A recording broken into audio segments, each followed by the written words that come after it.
What was your reaction seeing your father after such a long time? Actually I'm not gonna lie, you've probably never seen me cry in public, pero dito, nihilak yun ko. Because I haven't seen him for I think 2 months since October.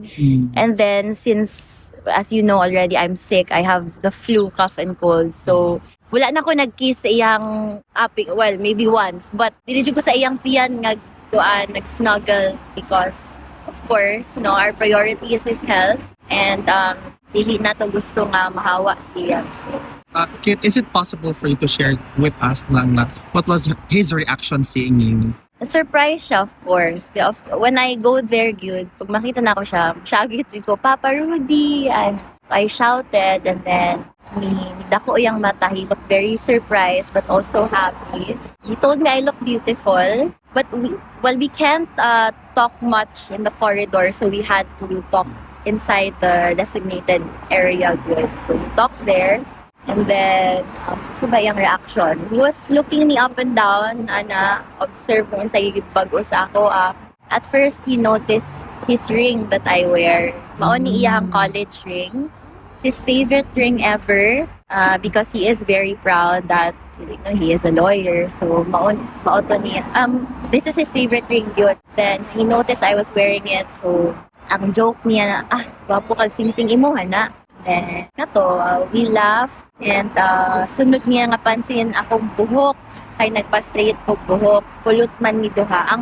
His hair right now is naka-bonnet siya, and then since his hair quite long na gyud, so it's showing ba. So it is showing na gyud sa bonnet, so naipulot-pulot niya. So he was quite sad nga nagpa-straight ko kay, like you already know, he does appreciate when he sees his features on us, his children. He likes it that way. So, ingon ko na, okay, treatment lang man, keratin lang man eh.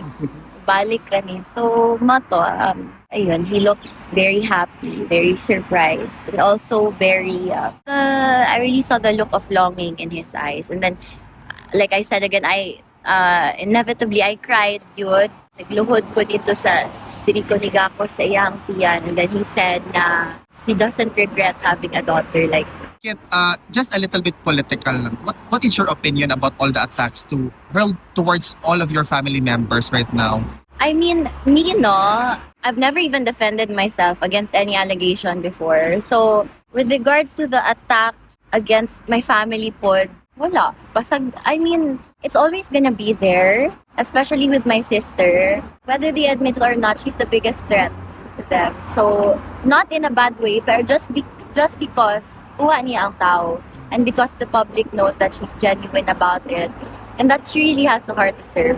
It's gonna be there, and wala, I think we're all secured with ourselves. We're confident enough to know na we're just really serving them for now. They're just really serving. So, I have nothing to defend.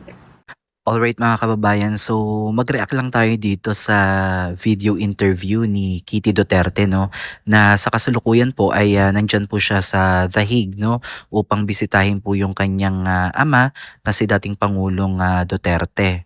So sa kanyang interview mga kababayan ay natanong siya, no, kung ano yung naging reaksyon ni PRRD nung muli siyang makita. Kasi alam naman po natin mga kababayan na isa si Kitty Duterte sa mga anak ni dating Pangulong Duterte na napakamalapit sa kanya, no, at kasama niya ito dun sa mga huling sandali ni PRRD dito sa Pilipinas hanggang siya ay dalhin dyan sa The Hague. Kaya talagang napakalaking karanasan sa mag-ama, no, yung mapait na sandali na ito na kanilang pinagsamahan nung mga panahon na yun, kasi that time talagang sobrang hirap nung nararamdaman ng pamilya ni PRRD, lalo na itong kanyang anak na si Kitty Duterte, na all of the sudden ay ganun yung magiging twist, no, ng pag-uwi ng kanyang daddy, no, yung kanyang tatay. At talagang napakasakit sa isang anak yung mawalay sa kanyang magulang, especially may edad na po si PRRD, no, 80 years old, at may mga karamdaman na, then kinuha ng ibang lahi no, upang doon ay ikulong sa kasong di umano ay crimes against humanity. At mahigit 9 months na nga mga kababayan buhat ng siya ay nakakulong diyan sa dahig at nakakalungkot dahil nung mga nakaraan mga kababayan ay hindi na aprobahan o hindi na grant yung kanyang request for interim release na pansamantalang paglaya sana, no. So we expect na igagrant ito ng ICC dahil nga syempre sa edad ni PRRD masyado ng advance yung kanyang age and also yung sa kanyang medical condition, napakarami niya ng sakit at iniinom na maintenance.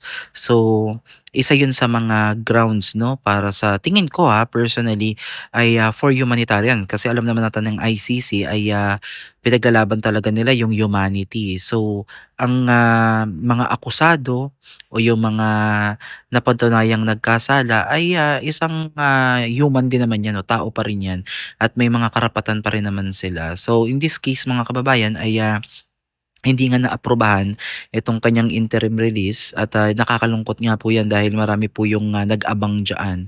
Kaya ang daming nalungkot, nagalit do sa naging desisyon po ng mga judges, no, do sa ICC patungkol nga po dito. Sa kabilang banda mga kababayan, makikita nyo talaga na may katotohanan itong sinasabi ni Kitty Duterte na pagdating nga po sa suporta sa kanyang kapatid, sa kanyang ate na si VP Sara Duterte na kuha talaga ni VP Sara Duterte yung puso ng masa. Majority of the Filipino people ay talagang suportado itong si VP Sara Duterte, no. Hindi lang siya ganoon kaingay sa mainstream media pagdating sa talagang positive side. So ah, talagang makikita mo sa mga ordinaryong tao na mahal nila ang mga Duterte at yung tiwala talaga nila at suporta ay buong-buo. So talagang malalaman na lang natin yung pagdating ng eleksyon talaga eh. Kasi ngayon mga kababayan, hawak ng administrasyon yung lahat ng makinarya, no, na maaari talagang makapagpapangit ng imahe ni VP Sara. At ganyan naman talaga ang laro sa politika mga kababayan, no. Kaya nga masasabi talaga natin dito sa larangan ng politika ay wala kang masasabing tunay na kaibigan. Dahil kaibigan mo yan ngayon, all of the sudden, maaaring mag-iba yan. Dahil nga po syempre may mga kanya-kanyang ano yan eh, pangarap, no? May mga kanya-kanyang ambisyon na maging pangulo o makaupo sa mga pwesto. Ang nakakalungkot lang sa iba ay ginagamit yung kanilang mga kapangyarihan para makapagnakaw, makapagkamkam at abusuhin yung kanilang kapangyarihan. So up until now mga kababayan ay nagiging hati ang opinyon ng mamamayang Pilipino pero majority diyan syempre ay talagang nagsasabi na itong ginawa kay PRRD ay di umano ay ano daw pagdukot, no, pagkidnap mismo kay VP Sara Duterte na nagmula yan at yan yung kanilang ini-insist na wala nang jurisdiction ng ICC, no, sa Pilipinas at wala na silang karapatan na husgahan itong si PRRD, no, dahil umalis na tayo at kumalas na tayo sa ICC. At para sa akin mga kababayan, parang ginawa lang kasi natin na imbalido, no. Parang ito yung opinion ko na parang meron naman tayong jurisdiction, gumagana naman ang ating batas, ang ating hukuman, no. Bakit kinakailangan na dalhin at magdepende tayo sa foreign, no, at parang binaypas natin yung ating Supreme Court, ang ating mga judges dito, yung pwedeng humusga. Kasi kung nagkasala naman talaga si PRRD, wala namang problema dun eh. Dito siya ikulong, dito siya kasuhan, at wag hayaan ang banyaga ang humusga sa ating ano. Kasi parang sinabi na lang din natin na isinuko natin yung ating soberanya. Dahil meron naman tayong pangulo, gumagana ang ating justice system, 'di ba? So, imagine niyo yung mga kababayan na nag-rely tayo sa iba at ipinadala natin yung kapwa Pilipino natin sa ibang bansa para doon na litisin.